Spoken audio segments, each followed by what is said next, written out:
Well, we were in there, we were watching this class, and this one just happened to be on learning how to drive after a spinal cord injury, which is pretty simple.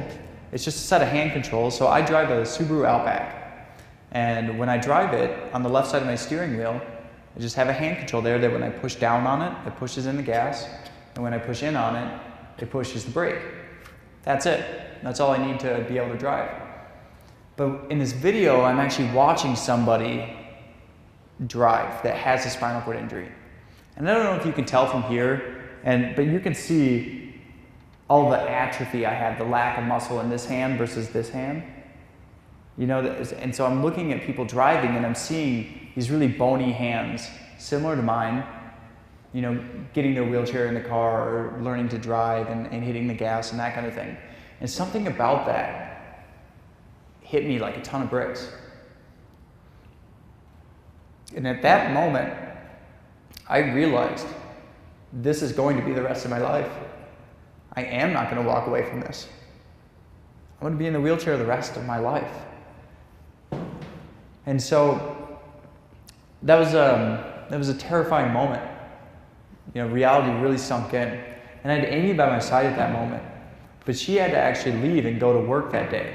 She was on call. She didn't know she'd actually have to work, but she had to go home and get ready like she did have to work.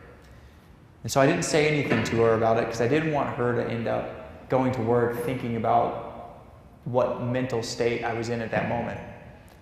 So she left, and luckily she called a little bit later and she didn't have to go into work, so she was able to come back to the hospital. And she got back to the hospital, and pretty much instantly I broke down. Completely lost control, bawling my eyes out. You know, that life is going to be so hard. How am I ever going to get into the mountains and hike again? How am I going to do anything for myself?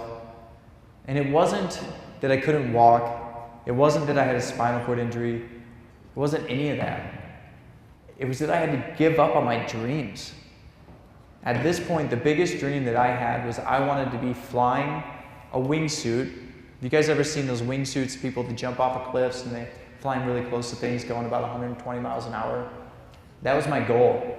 For about 6 years, everything I did was to get me closer to wingsuit flying.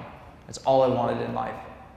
And at this moment, I had to say goodbye to this.